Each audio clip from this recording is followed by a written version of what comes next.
What's up, guys? This is the Dirt Road Tourist Podcast, and I'm your host, Ken. I'm sitting in my office on this fine Memorial Day and watching the rain come down in buckets at the moment. We elected not to take advantage of the 3-day weekend and plan a trip, and I'm not regretting the decision just now. I will be talking about our trip last weekend to the Outer Banks, though, and some equipment and setup tweaks I want to make on Bonnie, so stick around.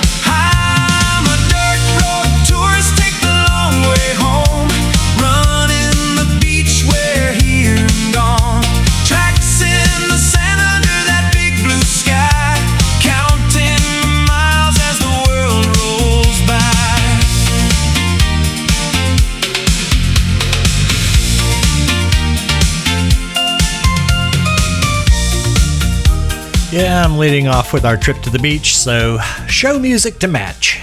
And why not? It was a great trip and the weather was fantastic. We had a great time checking out the sights down there on the island and walking on the beach. I'm definitely going to pick up a surf rod so I can fish on future trips down there. The weather this weekend, however, totally different story. And don't get me wrong, I don't mind the rain. I don't duck the rain. If we're out on a trip and it happens to rain, we're, well equipped for handling the rain. We've got the awning, we've got a nice dry tent and all this. But, whenever you've got the weatherman all week sitting here going, it's gonna rain over the weekend, that's just, it's not something that sounds like a whole lot of fun. So we decided to go ahead and kind of make it a homebody weekend and get some work done around the house, and managed to I got sucked into doing some furniture rearranging and stuff around the house. That was fun. And just kind of taking it easy on this Memorial Day weekend. So we could have been out, but sitting out there and driving through a whole ton of mud and just tears up the trails and everything. I try to kind of avoid getting out there on the trails because we're trying to keep these things from getting closed down. So I try to avoid going out when it's really, really high erosion times, when the truck's going to really do a lot of damage to the trails, especially one as heavy as the one that we run. So just decided to kind of keep it indoors and lay low and kind of keep it low profile this weekend. If you've been listening to recent episodes, you might be wondering, where is my cohort, my partner in crime, my wife? Where is Susan? Well, I'm actually doing this one solo, so you're going to get treated to the sound quality of my Shure studio mic. I've been using some lapel mics that I have that I got off of Amazon, and I use them for video, and they're great for video, but the sound quality is not quite up to what this thing's capable of. You get a whole lot of echo on those. I apologize about the sound quality on some of the things, but that's the only mics I have to work with where we can both have a mic to use. So I'm working on something that's going to have a little bit better sound quality for when we both want to actually do a show together. But for now, enjoy the sound quality of my Shure mic here. Yeah, Hatteras. So we decided to go down to the beach because it was going to be one of those weekends where the weather was nice. It wasn't too hot out at night to actually get a decent night's sleep. By July or August, it's hotter than the seat of Satan's butt down there. So we decided to take advantage of the shoulder season and get down and actually get some beach time, because you kind of have to pick and choose your weeks where you can actually make it down there and camp without having air conditioning in your tent or something like that. And we were running from Kitty Hawk. We went up to Kitty Hawk, ran down through Nags Head, Rodanthe, Avon, Buxton, Frisco, and then on down to Hatteras. And we were camping at Frisco, at the Frisco campground. So again, fantastic weather for the trip. Had a great time. And, is that really an overlanding trip? I don't know. Can you call that an overlanding trip? Because it's, not really going out on trails and doing off-road, but we were living out of our rigs. So I will allow it. I actually, consider that anytime you're getting out and just exploring. So I wanted to do this trip down to the Outer Banks to kind of scout it out for some future trips and see what's down there and just kind of go have some fun for the weekend because we hadn't been out in a while. We hadn't been out since our Florida trip. And, well, the Florida trip kind of got me primed for the beach, and I wanted a little more beach time than what we actually got in Pensacola. Pensacola was a little bit more about visiting family and, eating seafood in incredible quantities down there. But I didn't get actually out on the beach except to go see the practice for the Blue Angels, and that kind of left me wanting some beach time, and got to scratch that itch a little bit while we were down here on this trip. So we've hit the Wright Brothers Memorial up there. I have been there of course before, but not since I was a little kid. I was about 7 years old. My parents, we were on a beach trip up through the Outer Banks, and we hit the Wright Brothers Memorial then, and I vaguely remembered it, but it was really cool to get out there and see it and be able to take some pictures and everything like this, and we had Fisher along. He had a great time. We wore his little puppy butt out walking all over that place, up the hill to the monument and back down and all over there. So he was kind of worn out by the time, especially after we got down to the beach later and had him walking. I don't think Fisher's done that much walking in a while, and we wore his little doggy butt out. But had a great lunch at Pigman Barbecue.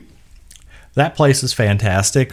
Probably the best barbecue down there on the island, and absolutely love the sauce dispenser that they have inside the dining room. It's a plywood cut out of a pig there, and he's got the little sauce bottles, squeeze bottles, hanging down underneath like you're milking the pig basically. And maybe I might be a little squicked out at the idea of how many of customers having handled that before me, but it's still worth it. Hand washing is cheap, and it's a riot. It was an awesome little decor item in there and a great way to get the sauces for the barbecue. But we had a great lunch there and then proceeded to head on down. So we wanted to do the big sand dune down there, but we really, with Fisher along, if we were going to do something like that, we want to be able to do like one of the hang gliding classes. Susan desperately wants to do that, and I've always wanted to do that too. So that might be something, once we find a sitter for Fisher and can leave him up here at the house, we might actually make a trip down there and try to take a hang gliding lesson, because that would be awesome. Yeah, Jockey's Ridge was the sand dune. So we kind of bypassed. We did pull into the parking area, but decided not to go on a hike out to that, and proceeded to head further on down the island. Heading south out of Nag's Head, we hit up the Body Island. Is it Bodie or is it Body? I think it's Bodie. Anyway, Body Island Light Station.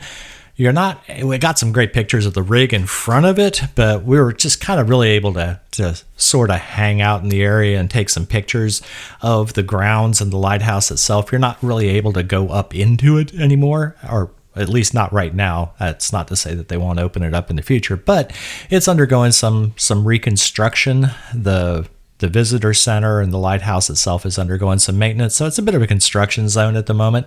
But I got some great pictures on that, and it was a nice place to stop and kind of give Fisher a break from the truck, and got some good pictures, and continued on across the bridge. That drops you off onto Green Island. I think that's what it's called, Green Island. Anyway, that's the island where they have Rodanthe, Buxton, Avon, Frisco, all that stuff. It goes all the way down to the end. And decided to run that, and was checking out most of the beach access points along there were open. We didn't really do any beach driving because we didn't purchase a pass ahead of this. I definitely want to pick up one of the annual passes because I feel like we're going to be coming down here more frequently. It's just going to be a great place to come. There's a lot of great camping through there. Well, campground camping anyway, but there's some good selections through that area, and we were kind of just sort of a scouting mission to see where we might want to come and what we might want to check out on future visits. But we'll definitely pick up an annual pass because there's plenty of places along the island where you can drive down the beach, back up to the surf and set up your awning. You've got, we've got the 12-volt fridge in there, got cold drinks, got chairs. We've got everything we need for an afternoon on the beach right there on the rig, and that'd be a fantastic place. Be able to throw a line into the water and actually do some fishing. So yeah, this is something that we're probably going to do a little bit more of, because we just had a blast down there. We decided to book our stay at the Frisco campground. It's one of the National Park Service run campgrounds. So it's pretty nice though. It's got showers were in there, but they weren't heated showers. We didn't really use that, so because we were only there for an overnight. So, but pretty nice campground. It's actually got that's kind of a downside for me. It's not graveled driveways. It's actually got paved driveways, which makes setting up the walls on the awning a little bit of a pain in the rear. I haven't really worked out a way. Maybe I could use something like sandbags or something to tie the base of the walls up whenever we're on like pavement or something, but I haven't really got a system set up for that yet. And that was a little bit of a challenge to try to get the walls, because we're expecting possibly some rain overnight, but nothing. The weather stayed good and didn't really need those up. But that's something I'm going to have to think about, how I might deal with that whenever we're parked in some place where I can't actually drive a tent stake down through. I was able to get right up against the edge of it, and we were able to run the side walls over the sand and stuff like that. But again, I don't have little sand screws. I need to pick up some of those too, the kind of stakes that you screw down in the sand, because standard tent stakes don't hold very well in those. Again, maybe sandbags might work for that too. That's something I'm going to have to look into. I know they have some sandbags that you can just bags that you can fold up and they store in the drawer really well, but you can fill them up with sand and kind of create weights that you can then tie off to your tent or your awnings or something like that and hold those down. I might need to pick up a set of those, but this is still kind of working some of that stuff out. We don't do that much beach camping, but it looks like it's going to be something that's in our future. So the next morning we got up and broke down the rig, got it ready to travel, and headed back up to Kitty Hawk, or actually it was Nag's Head is where this is at. Went up to the all-famous, the one and only Biscuits and Porn. That's where you kind of got to go for breakfast around there. Biscuits were fantastic. We got our t-shirts, got the magnet, got the sticker, and got a sticker for them on the drawer system. The drawer system is kind of filling up with all the places that we've been to. I'm going to have to think about some other places to start putting stickers at the rate it's going, because we're really kind of filling those up. Oh, also more about the Frisco campground. It actually has a beach access right there before you get to the entrance to the campground. So if you have a beach pass, you can drive this a sand road behind the dunes straight out to the beach, pretty much right there from the campground. So it's got real easy beach driving access direct from the campground. But they've also got some really cool trails. We walked this one trail that sort of goes through a tunnel through the trees there on the inshore side of the dunes, and that was really scenic. That was really cool. Fisher had him out walking and just completely wore him out with all the different surfaces that he was walking on, and got him out to the beach, and he was just kind of laying down there in the wet sand, just sort of worn out. He let us know in no uncertain terms he was ready to get back to the truck when we got back to the rig, and he wanted a bowl of water, and then he wanted up in his truck, and he laid down and crashed. But really great campground if you want to actually do some beach time, some surf fishing, whatever you're into. You can get your rig straight down to the beach from right there, and then come straight off the beach right into the campground, and good to go. So it's great for a fishing weekend. So we really enjoyed that particular campground. We're going to try out some other ones in the area. There's some other ones that I was kind of looking at for future visits, but this one's definitely a really, really good option. But now that I got the saltwater trip out of my system here and got some beach time, I'm itching for a Pisgah trip. and want to get up to Boone because Susan really hasn't been back to Boone since we were up there in college together. We went to college at Appalachian State up there, so she hasn't seen Boone since the 90s, and she wants to get up there and actually check out how the town has changed and how the university has changed, and that's actually, pretty fun. I've seen it several times since then, but she hasn't. So we want to get up there and see Boone and then head down through Banner Elk and out to Pisgah to the you've got the old 105, but you've got Edgemont and all this stuff down there, and that was one of my favorite places when I was in college to go out camping and hiking and kind of tromping around down there. So I love the cliffs that are up there, the Big Lost Cove and the Little Lost Cove. I've been all over that place back in college and kind of want to get back now that I've got the overland rig and do some exploring around there that maybe I didn't get to back in college, but definitely want some mountain time. The nights are warm enough now not to need to pack a heater, so and it's also probably a better place to get away from some of the ticks.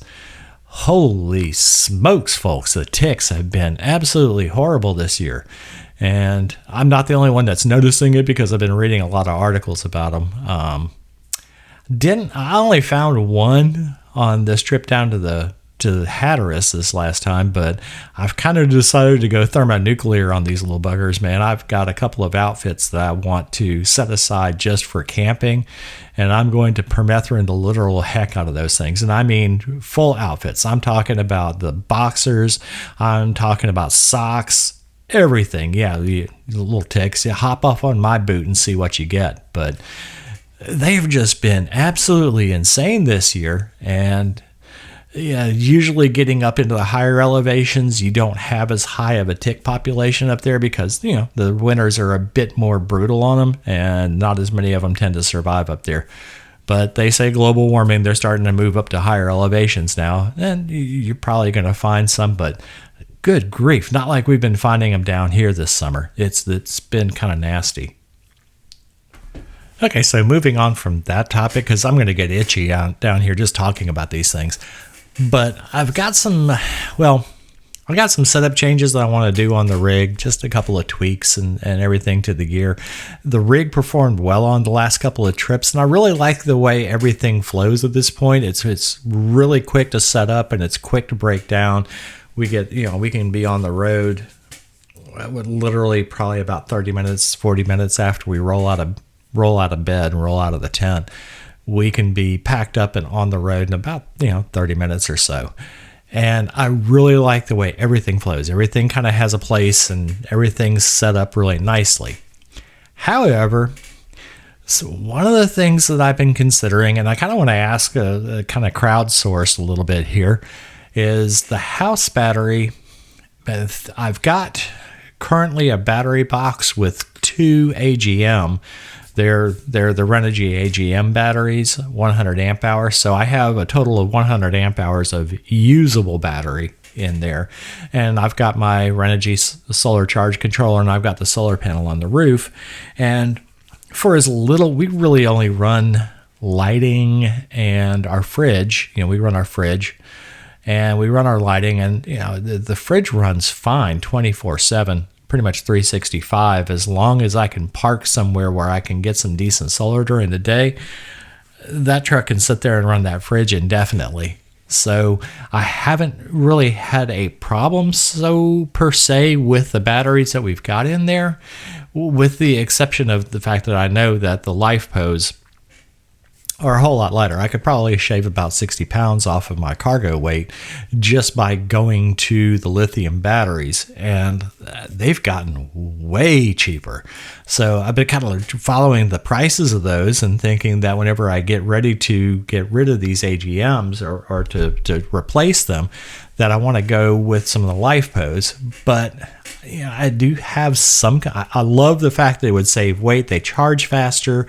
It would make the solar setup work a whole lot better because they'd probably be charged by before lunchtime, because they charge way faster than the AGMs. So I kind of like that, but I'm sort of weighing that against, I've read anyway that the lithium batteries, they don't charge as well in cold weather. And I'm kind of wondering if you're listening out here, have you moved? Have you had both AGM and have you had lithium?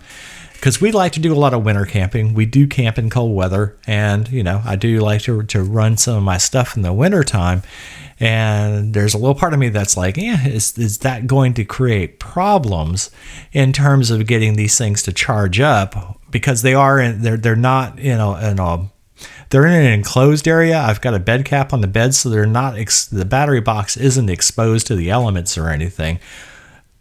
But they're not. It's not in a heated area either. So I'm kind of wondering, do these things have difficulty? Would they give me difficulty in the wintertime? Anyway, if you're running something, a similar setup where you have these lithium batteries and you've been running them in the winter, do you have problems with getting these things to charge? Do they, is there things that do you have to install something like a heating pad underneath it or whatever? Because, of course, then a heating pad has to run off the battery and increases the drain on the battery.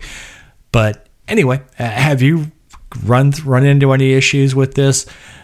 Drop me a comment on the podcast here. Let me know what your experience has been with them. Maybe it's something where I should stop dithering around and just go for it. They're way better, but I'd like to know. Are you running the lithium for house batteries, and how do they work for you? Because it's something I've been kicking around, especially with the fact that they've gotten so much cheaper. It's really insane, the prices that I'm finding on Amazon for these things. Another tweak that I'm wanting to do is we use a 5-gallon Scepter jerry can for our water currently, and that's fine for. It pretty much will get us through any kind of a weekend trip. For longer trips, we'll just pick up water along the way, get some of those 2.5 gallon things of the spring water, and I can just top it back off as we use it through the week. So that 5-gallon Scepter can has worked pretty well for us for a water reservoir. And I got one of those little electric rechargeable faucet type things that you can, ream out the little spout hole there a little bit, and it wedges right down into it. The problem that I have with those little, rechargeable faucets is that they're incredibly slow. Good Lord, the water just comes out at a trickle from those things. So when you're trying to fill up a pot, or whenever I'm trying to make coffee in the morning, it gets to the point where it's easier just to pull that thing out of the spout and just tip the can to fill the pot. So we bought a little rechargeable shower. It comes with a shower head and it comes with a sprayer head. And it's a little motorized pump that you drop down into the can, and that works fantastic. That's got a really good water flow, and I prefer using that over the other faucet that we've got.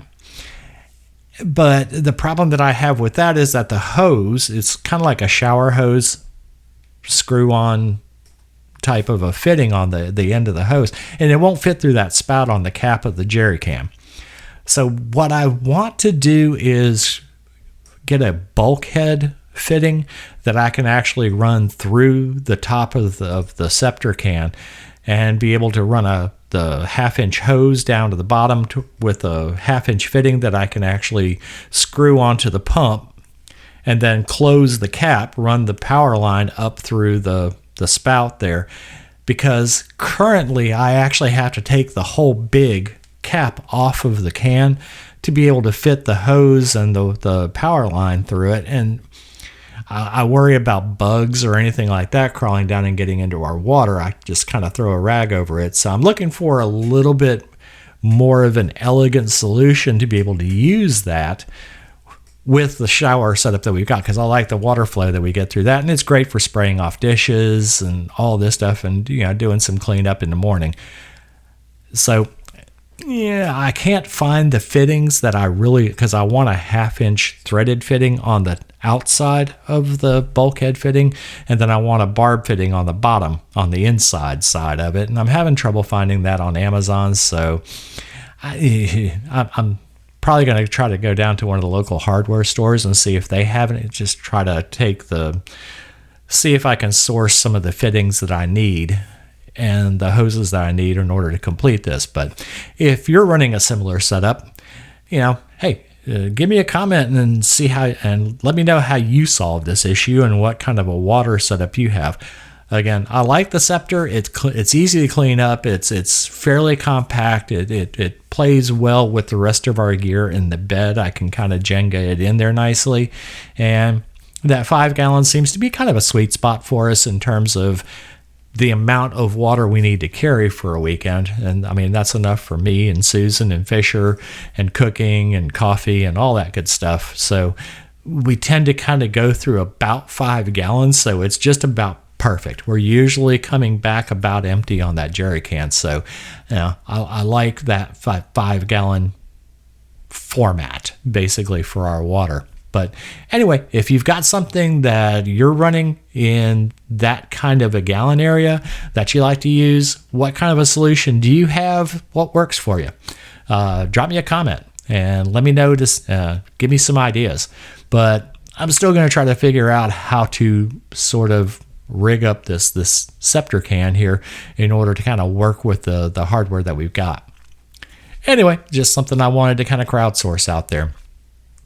Another piece of equipment that I'm been kind of, I kind of gone down a rabbit hole on YouTube on videos on this, and it's something that I don't have in my cooking gear. I have, the skillets. I have a Dutch oven, a camping Dutch oven, have a grilling grate, have all this stuff.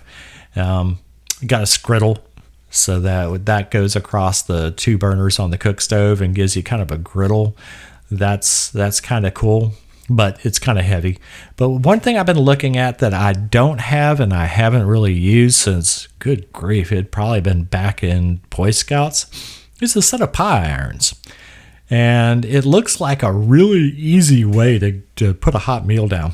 And we don't do a whole lot of cooking in camp. We usually don't cook in camp at all, except for coffee in the mornings, because we're usually looking for some kind of a unique place to stop for lunch along our route during our travel days. And we're looking for something local, something homegrown, something that's kind of the area that we're traveling through, just as kind of part of the culture of that area.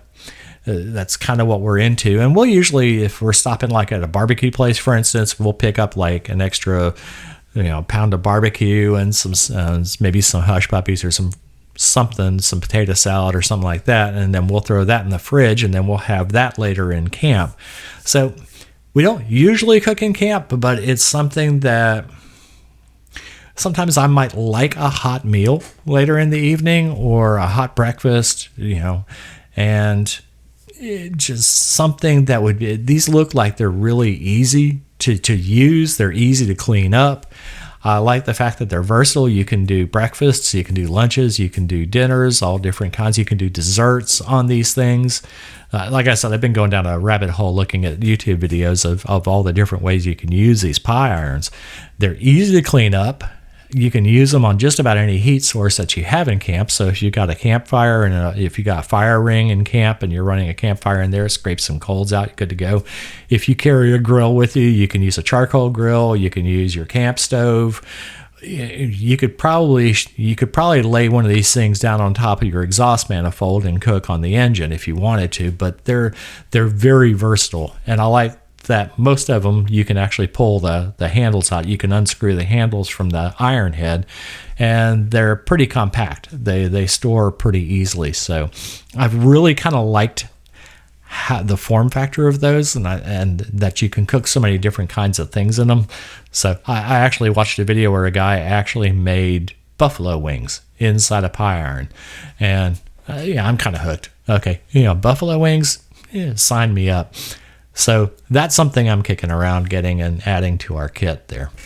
If you are a total pie iron enthusiast and they are the best thing since sliced bread, the best thing with sliced bread, let me know. Let me know what you like to cook in them. You can actually head to the website, www.dirtroadtourist.com, hit the contact us tab up at the top let me know what's some of the favorite things that you like to do on these, and are they definitely worth the purchase, or is it the juice worth the squeeze on buying these things? Because it looks like you can do some really cool stuff, and everything that comes out of those things looks delicious. So, and if there's an easier way that involves a lot less cleanup for me to actually put out a meal in camp, I'd be more likely to cook more often than I do. So that's why I've been actually looking at these things.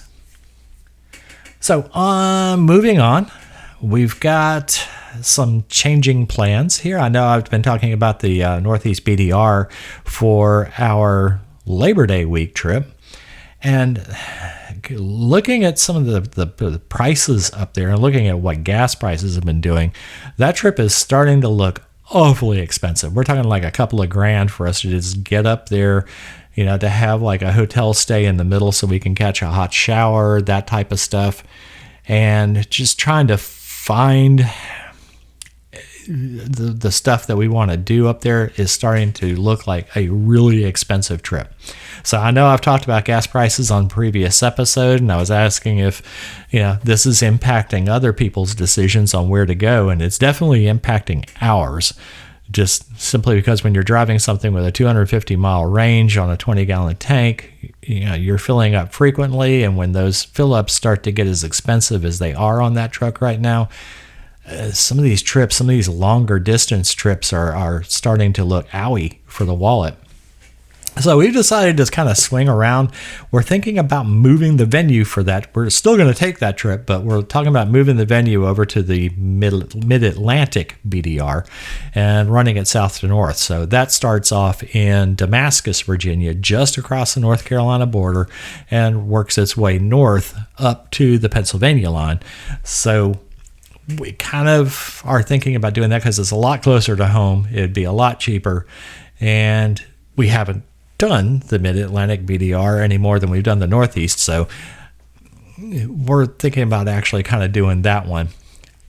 Not sure. I've been kind of looking at the route and looking at what there is to see along there, looking at what kind of things that we can get into along that make the juice worth the squeeze as far as driving it. Some of the trails look pretty cool though, and I've been watching some videos of the Mid-Atlantic, and that looks like it might be I don't know if you can hear that, but my dog is probably barking at the rabbit that's been hanging out in our yard again.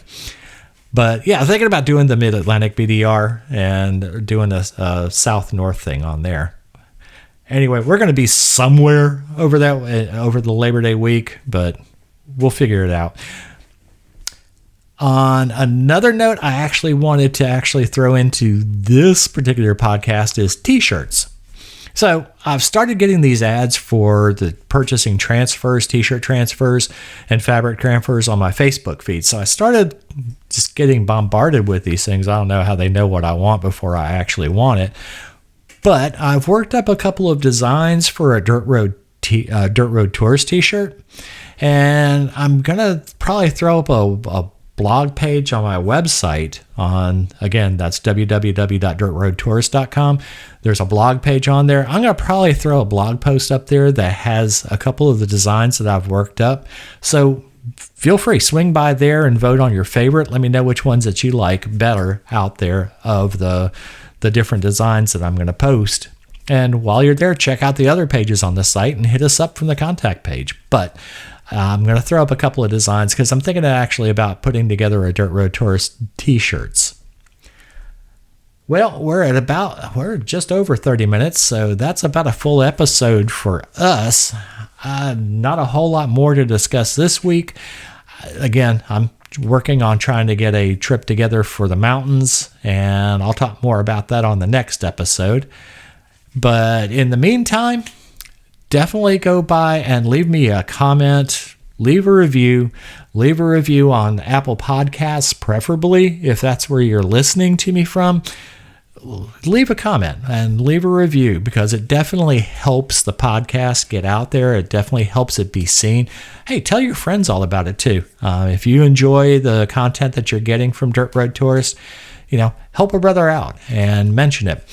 You can find us on Facebook, Instagram, YouTube. There's my website. everything is under Dirt Road Tourist. So we're Dirt Road Tourist on Facebook, Dirt Road Tourist on Instagram, on the website, dirtroadtourist.com. So anyway, go hit up all the things. Go ahead and hit up all our socials, subscribe, leave some comments. It definitely helps me get a little more visibility out there. And I appreciate each and every one of you that do take some time out to actually leave a comment.